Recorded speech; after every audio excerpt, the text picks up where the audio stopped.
Yo, what up? Let me try this again. Now I'm fucking around. Yeah. What up? You already know. It's your boy Julio Palma, aka July Palma, July Gelato, Fetty Asiago, Snake Daddy Frisky Palm Snickle Fritz in the mix. Don't get it twisted like these twigs. Alright. From none to one, master of none, the best to never do it, J Palm. Dropping like napalm.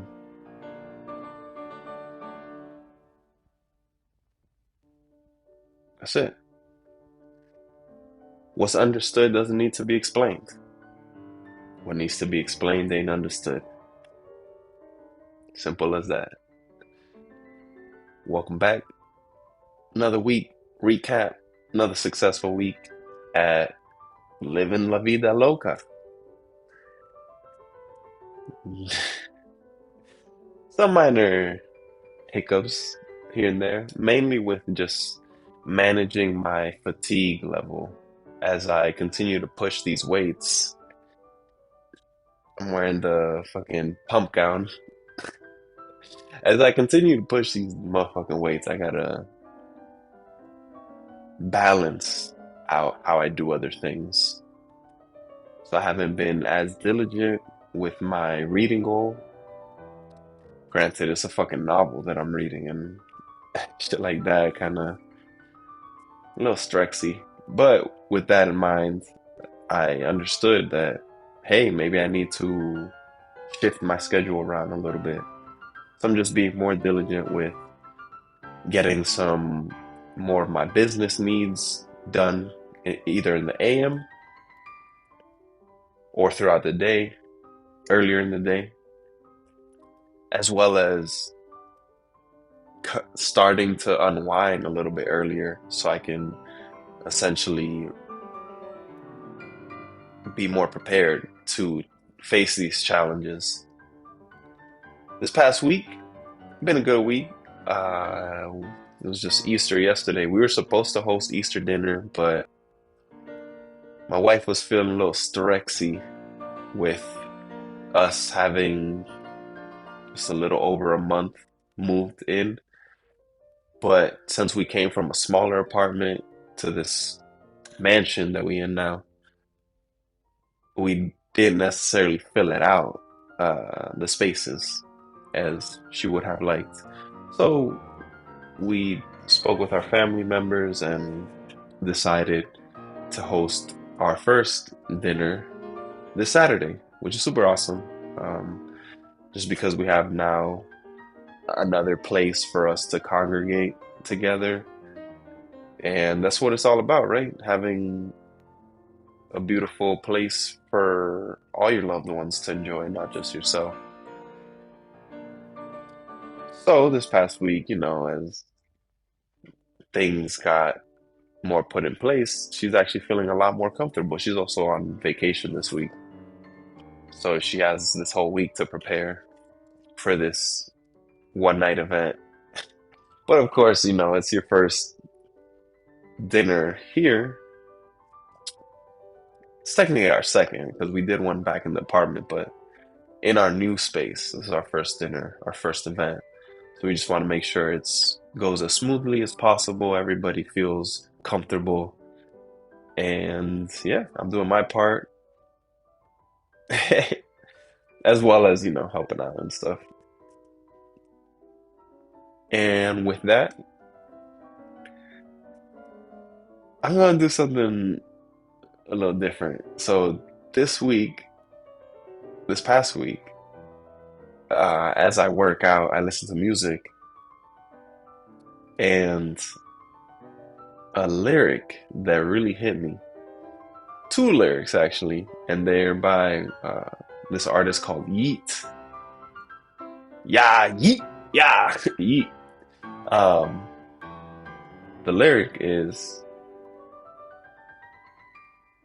"You can tell I'm getting lazy because I let it fly.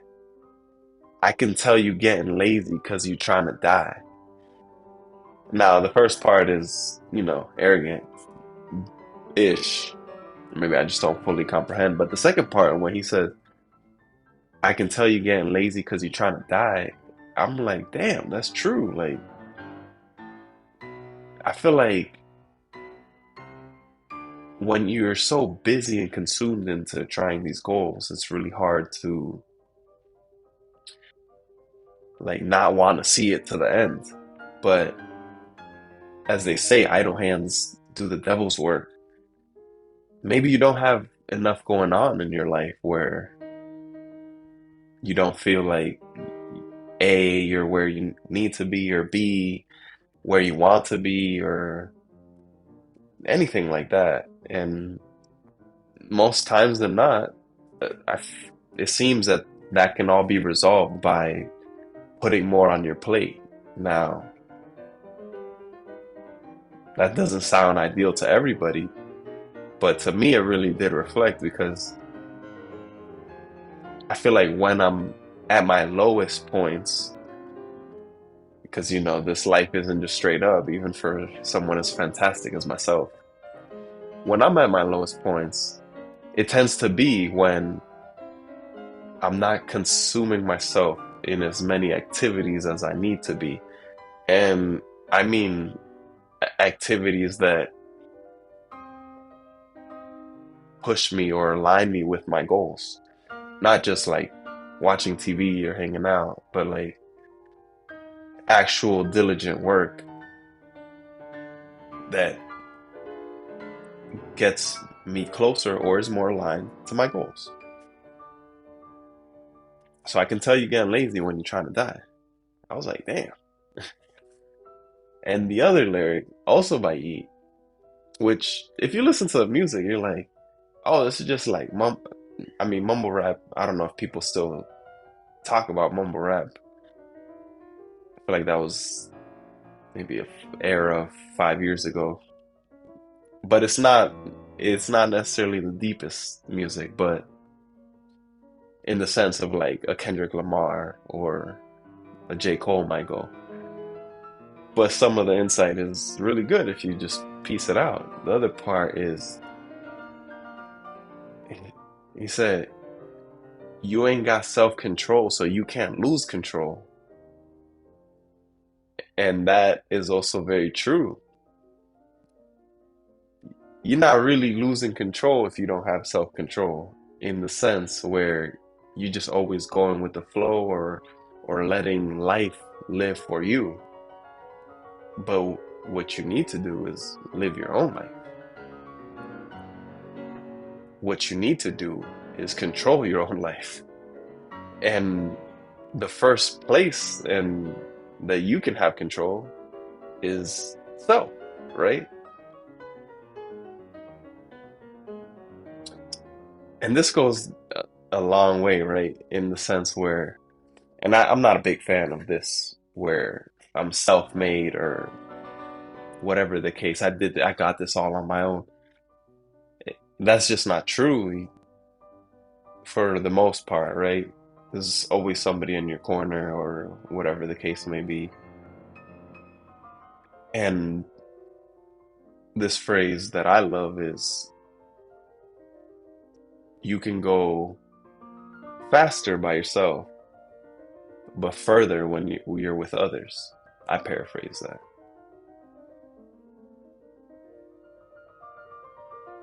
So yes, having a team is very important, but you also don't want to be the kid that is on an A+ team, or not even A+, maybe it was the A team, right?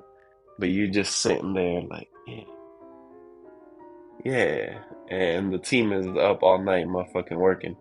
It's like, yeah, I'm here. Put my name on the paper. Present, you know? You just show up to the PowerPoint. They did the PowerPoint slide. You just read off the PowerPoint because you didn't even do no backtracking. Now that was an A team, right? But if you did your own work, that could have been an A+ team. Who knows? But in the sense, right? It starts with self. So I guess you can be self-made, but you're really going to get further with a team. So if you want control over your life, over certain situations, it mostly starts with self-control. How disciplined are you? How much work are you putting in? What type of activities are you putting yourself in? What type of situations are you navigating through? How do you react to certain situations? All that is composed of self and self-control.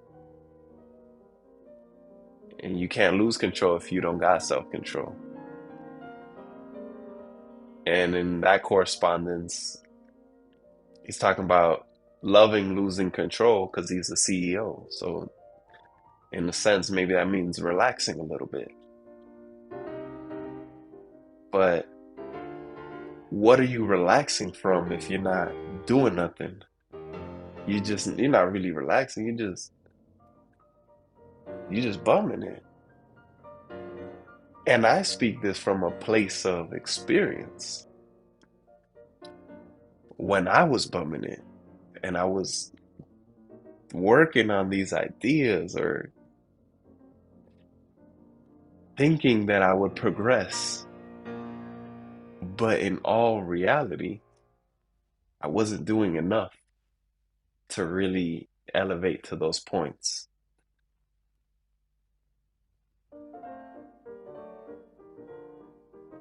A lot of it was my environment. So, what I do, I took myself out of that environment and I put myself into a better environment where I could thrive. I started associating myself with certain peers that essentially pushed me more towards that direction. When I was my most fittest, I was going to the gym frequently with one of my strongest friends. And now that I'm achieving the most that I have, is because I started associating myself with some of my most high achieving friends. And in that sense, we're kind of, I'm not sure how much I push them. I mean, I'm doing all right for myself, but I still look up to them and I'm like, yeah, like, like the CEO of En route. I'm like, yo, this motherfucker putting in work. Motherfucking our CTO. That's right. Motherfucker putting in work.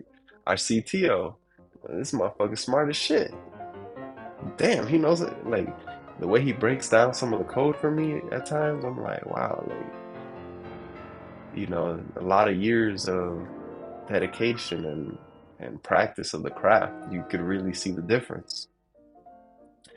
And there's this whole, thing where, quote unquote, it takes you 10,000 hours to be world class at something. And they're really good at showing that. Like, yo, they've been doing this for some time. And like, a lot of self-control in that aspect of really honing in on their craft. I say that all to say you can't lose control if you ain't got no self-control. So, motherfucking, as always, right? See what's important to you. Really break it down, what it is you're trying to achieve. Schedule that shit. Execute on that schedule. I promise you, you have enough time in this life to work on your relationships, your wealth, your physical, mental, and your aspirations. There's enough time in the day for everyone to do it. It just goes to show who really is trying to do that. What are you spending your time at? I'm pretty sure Netflix just reached all-time highs. So, I don't know, maybe you aspire to be the world's best Netflix watcher. and that's fine. It's just like when people start saying, "Well, it's not fair. Everybody can't be rich." I mean, part of that is true. The other part of that is not everyone's trying to.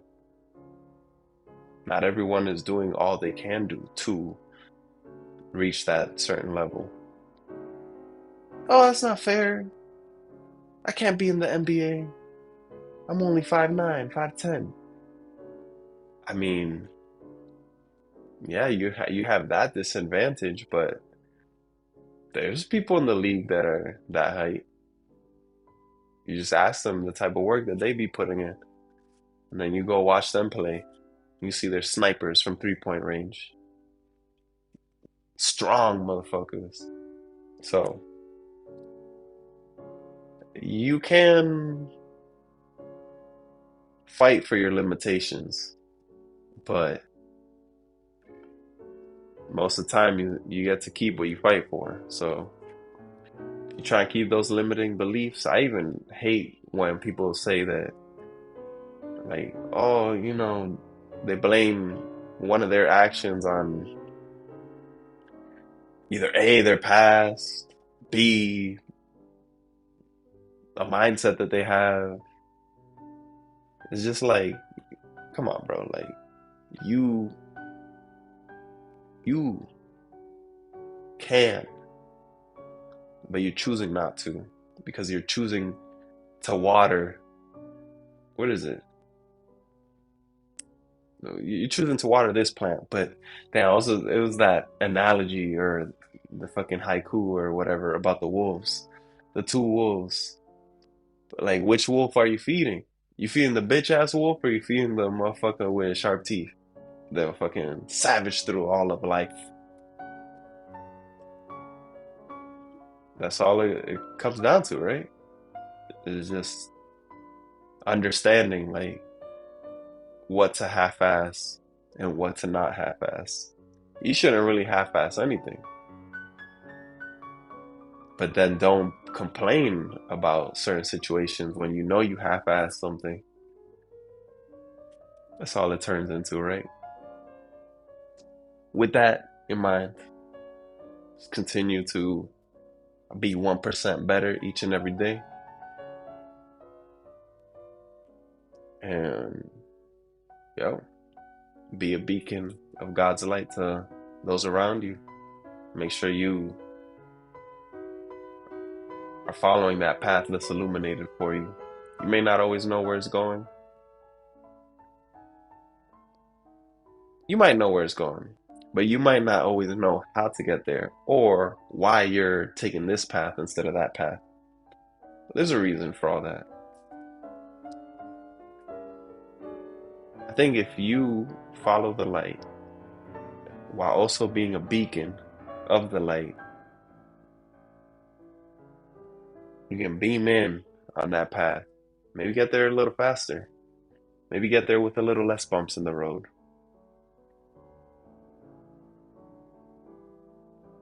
Philosopher Palmer. With that being said, peace and love, and I'll catch y'all next week. Yes, sir.